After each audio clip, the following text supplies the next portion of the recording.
When I first tried to cut out sugar, my mind went into panic mode. What about holidays? What if someone bakes me a cake? What if I get my next heartache and I can't eat any ice cream? Will I ever be invited to a birthday party again? How can I be happy without sugar? This is too hard. Stopping to eat added sugar or reducing your sugar intake may seem very hard at first, but there are ways to do that without torturing yourself. I'm Dr. Vera Ludwig, a psychologist and neuroscientist specialized in well-being. One area that I'm particularly interested in is effortless behavior change, effortless self-regulation. I published a framework, a theory paper together with Judson Brewer and Kirk Brown in 2020, based on early ideas by Judson Brewer and others. We talk about how we might be able to shift from effortful self-control, like basically forcing yourself to act in a certain way and stressing yourself out, towards a more effortless and harmonious type of self-regulation and behavior change. How can we, for example, eat more healthfully without forcing ourselves, without burning ourselves out? But how can we do it in a way that is really intrinsically motivated, that you feel like, okay, this is aligned with me. I make healthier choices because it feels good to me, because I'm intrinsically motivated to do that, not because I feel like I'm getting pressure from outside to change, right? And so one example for this could be trying to reduce sugar intake.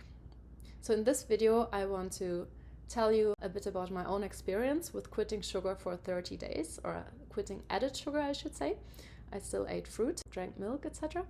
And then I also base some of my ideas that I present on this paper and this framework that we published. If you have a history of eating disorder or somehow problematic repeated restricted eating, this video might trigger you and it might not be for you.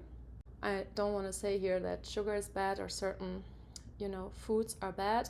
It's just like, if you feel that you are eating too much sugar and that you could benefit from eating less sugar or even almost no added sugar, then you might want to give this a try.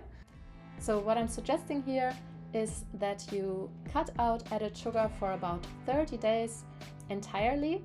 In this way you can increase your awareness around sugar, for example, which products contain sugar, how does it make you feel to eat or not eat sugar, and then afterwards you can decide based on that how you want to proceed. For me, it was a totally worthwhile experience. I really can recommend giving it a try because you learn so much about your eating habits and, about how your body reacts to different types of foods. And, it just was such a powerful feeling to overcome that kind of addiction and craving that I had felt towards sugar without even really knowing it. Why did I decide to quit sugar for 30 days?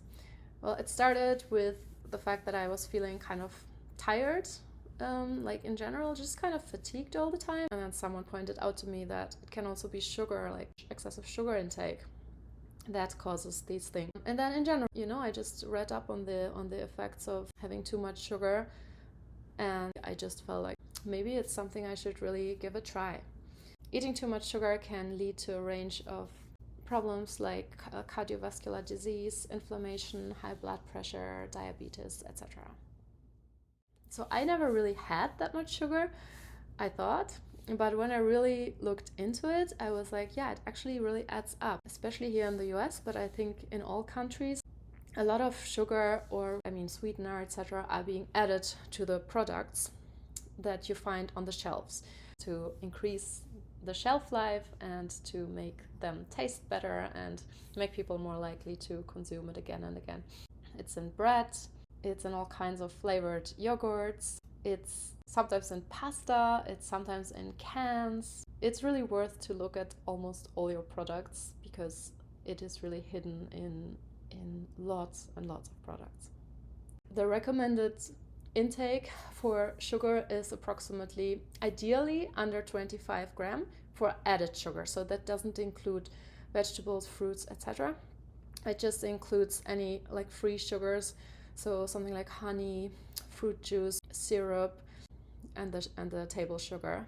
So now I go through some tips based on that paper and based on my own experience on how you can actually make this experiment work and go through the 30 days. So in our framework, we propose that awareness is the key to effortless behavior change. So that means that you really pay attention to what certain behaviors, like for example, eating excessive sugar, how that feels in your body and how that feels, in your subjective experience. How does it impact your happiness, etc. And that then you do some experiments and you try out different behaviors and see how that feels to you. And then you can make a choice. So some people might say, surely this doesn't work with something like sugar, because whenever I eat something with a lot of sugar, I feel really good. And that is true. However, that's only when you look at a very small time span, right? It is true that right after you pick up that cookie, while you smell it, it already, tastes, or it smells really good. And then when you eat it, that really gets your reward regions in your brain firing. So yes, it feels good, it gives pleasure, no question about that, right? But afterwards, you often experience this dip in energy. So a little while later, you suddenly might feel super low and you might feel like you need some more sugar, right? Which then leads to this kind of cycle of wanting more and more sugar. And the more you consume, the more you kind of want it and need it. There's even some studies showing that rats prefer sugar over cocaine, and possibly because the sugar is so fast acting, it gives you really this immediate sense of reward. However, after you do an experiment like the one I just conducted of just not eating sugar for 30 days, maybe you will actually change your mind and you will feel that it actually does feel better if you don't eat too much added sugar. And I would recommend to really give it a try to cut it out completely for 30 days, as much as you can, just to give yourself a chance to experience the effects, because you will have to go through a little bit of difficult times in the beginning.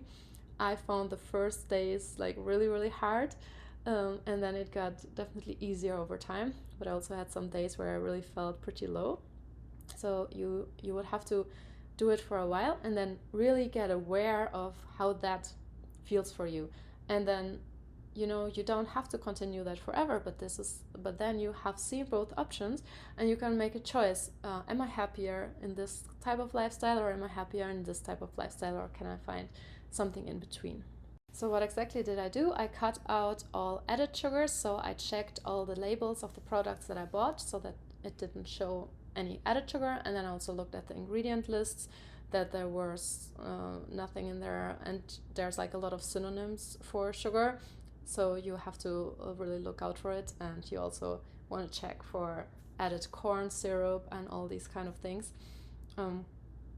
It's a little bit tricky, but you can find a lot of information in the internet on how to check these things.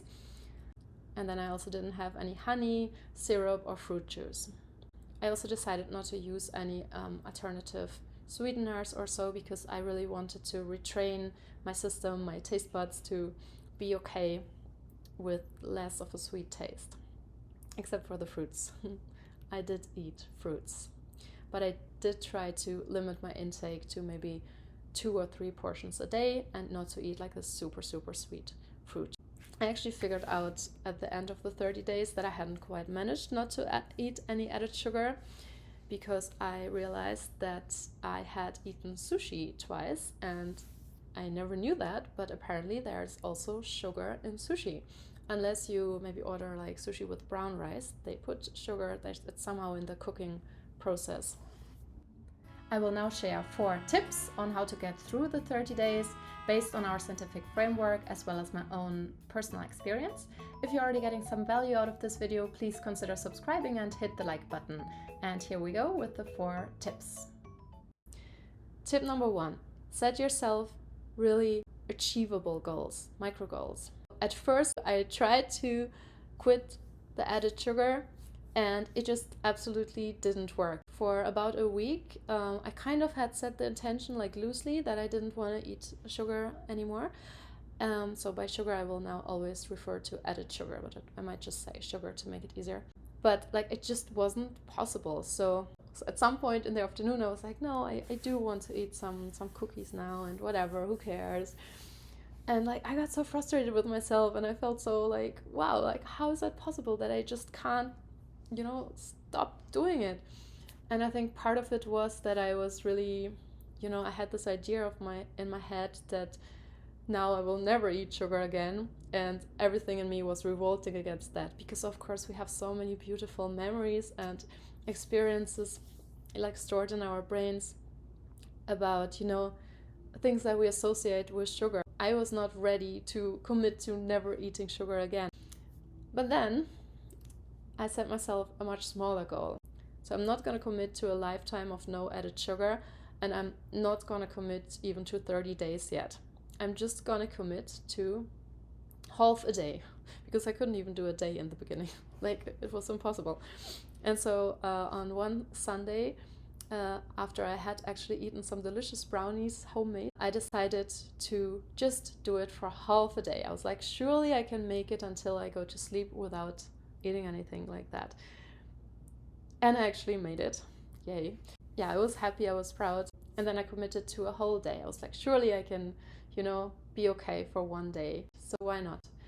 And after I had made it to the end of the day, I was again really happy and proud, and I committed to the next day. And so it went on, and I started to feel beneficial effects pretty quickly. Like already after, I don't know, exactly after a few days or so, or a week, I started feeling that my energy levels were really a lot more stable. So I no longer felt this feeling of, in the afternoon that, oh no, I'm so tired, I need to eat something sweet. But it was just kind of really stable, and that felt so good. Like I could actually focus all day. It wasn't like that like the whole 30 days, I have to say. It was like in phases, but I really started to feel a difference, and that felt really great. Tip number 2 is to be compassionate with yourself. You're doing this for you, right? It shouldn't be something that you're doing against you. Otherwise, we're again in this forceful and stressful type of behavior change that we are often so used to in this society. This is an experiment that you're doing for you and not for someone else. It's for your well-being, it's for your health. You could say it's an act of self-love. So every day when I recommitted to this challenge, I really promised to myself, I said, I promise to you that tomorrow I will again not eat the added sugar. And that really feels good, because it really means that you're aligning all parts of yourself to go in the same direction, and there's not some kind of struggle going on internally of, I want to eat sugar, I don't want to eat sugar. No, like you're deciding with your whole being that you're going to try to go without it for a while. And of course you will still have that part of you that would like to eat sugar, the cravings, of course. Don't be too hard on yourself, and have self-compassion. It's something we describe also in our framework. If you are really judging yourself, if you make something that you consider a mistake, you kind of go in a vicious circle or cycle, right? So you might kind of, like let's say, during your 30 days, something happens that you do eat some added sugar. If you then start thinking, oh, it's not for me, I'm so bad at this, I should never have started it, I can just give it up now, then these thought patterns might lead you to give it up completely. But why? You could just continue. You can just be like, okay, I'm a human, and that can happen. I would still recommend to try to really not eat any added sugar, because it is harder if you do eat a little bit, just because, your body reacts to the sugar, and then it's more likely that you get a craving again. So you make it harder for yourself. But if it happens, like, it's good to be just self-forgiving, self-compassionate, because then, it's just a learning step. And it also, who cares? Like, we don't have to go into extremes. We're doing this for us, right? Remember, this is for you, it's not against you. And so it's totally fine.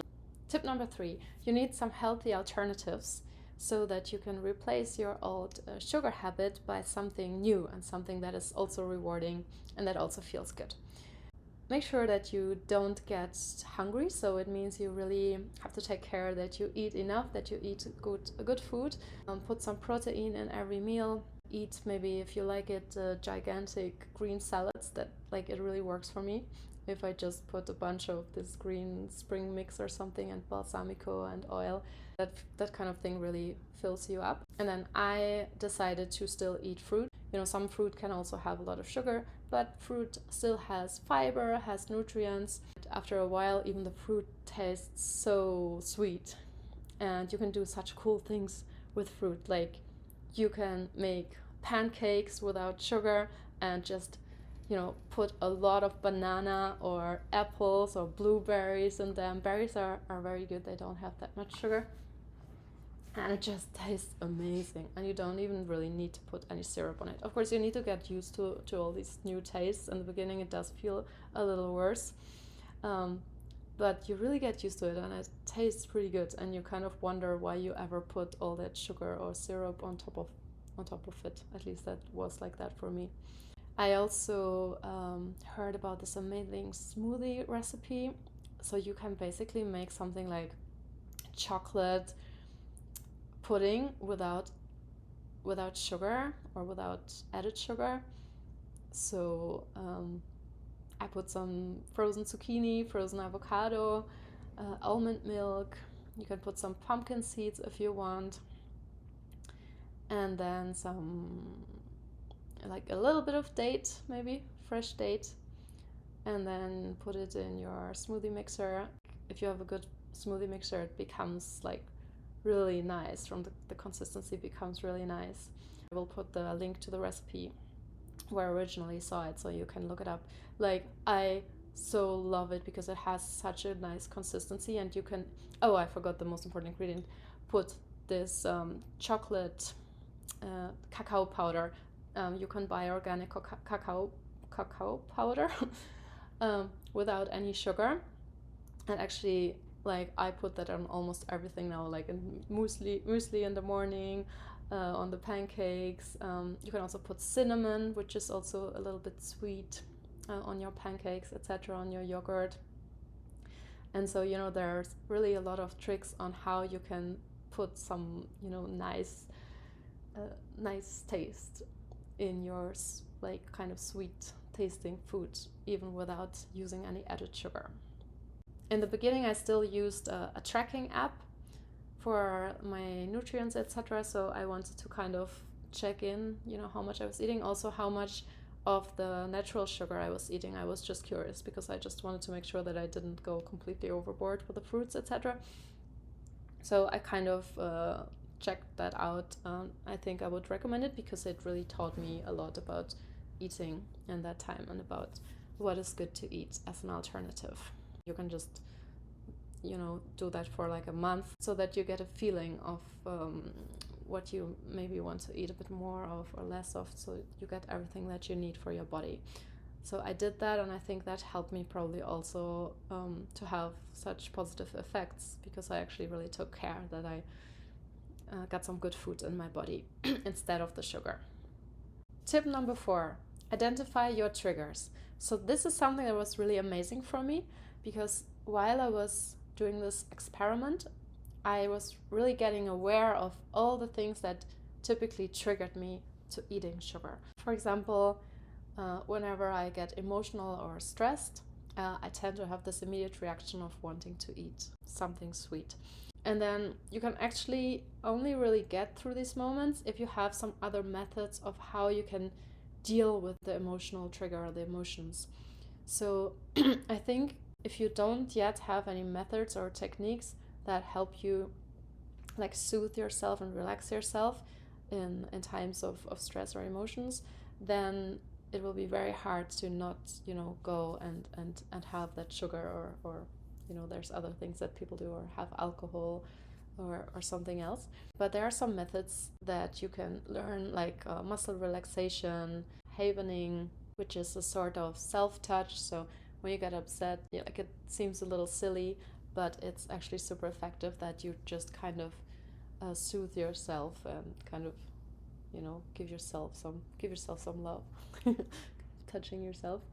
There's actually some study that touching yourself can have similar effects compared to someone else giving you that touch. Of course, if you have someone who can give you a hug, that's another way. Then you don't have to do it on your own. Yeah, so that was one trigger for me. I also realized that tiredness was a huge trigger. So on some days I was just so exhausted, and I'm like really achievement oriented, and I really like to get a lot of things done. Like many of us probably, in this society there's often there's a lot of pressure to get things done, to be always productive. But the truth is that sometimes we are really tired and sometimes we are exhausted, and sometimes you might just need a nap. And of course, I know not everyone has the luxury to be able to have like a tiny little nap, but if you can do that, that would be a way to deal with it without going and having some sugar. And if that's like a trigger that is hard for you to overcome, you could also look into your sleep schedule, etc. So, for example, really going to bed early at a regular time, maybe switching your phone off like an hour before you go to bed so that you can really calm down and then get rest. And really try to get your 7 to 9 hours of sleep. And then that might help you to not be so susceptible to wanting sugar in the daytime. Also, just hunger. Like if you don't eat enough and you don't give yourself enough fuel, then yes, you will crave like an easy energy source like sugar. I think in the beginning of my experiment, I accidentally also kind of reduced my calorie intake. I don't know, I was overdoing it a bit. And then I realized that after a while, and then I started just not at all like cutting my calories. I just ate so that I would feel fulfilled and only cut out the sugar. And if your goal is weight loss, that wasn't really for me. But just by cutting out the sugar, you will already have probably a deficit. Like, if you normally maintain your weight and now you suddenly cut out the sugar, it's pretty likely that over time your weight will go down anyway, right? Because you cut out the empty calories. So you don't have to add to the stress, let's say, of changing a habit by also reducing your calorie intake and making all other kinds of big changes. And these super restrictive diets are anyway probably not so good for you and can slow down your metabolism, etc. So I would say focus on one thing, to just reduce the added sugar. Yeah, and if you feel a craving coming up, you can also try to really write out that craving by just observing it, by just being with it mindfully. You might want to check out this book by Judson Brewer, where he describes a little bit how mindfulness and awareness can help with cravings in general, related to the framework I described. I noticed a lot of beneficial changes, so the increased energy levels throughout the day, just generally feeling happier and more kind of balanced.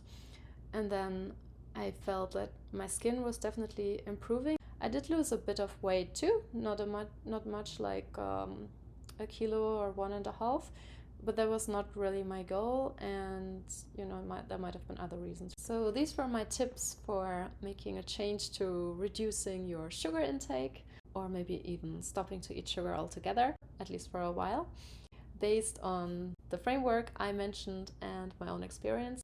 Hopefully this gives you an idea on how you can choose to eat less sugar and do that in a way that feels empowering, that feels good to you, that feels aligned with your values and with who you are, rather than something where you are forcing yourself and struggling and making this a hard and negative experience for yourself. Let me know how that works for you. And if you have additional tricks or experiences, please share them, and please hit the like button if you got some value out of this video, and subscribe for more videos. Thank you so much for watching.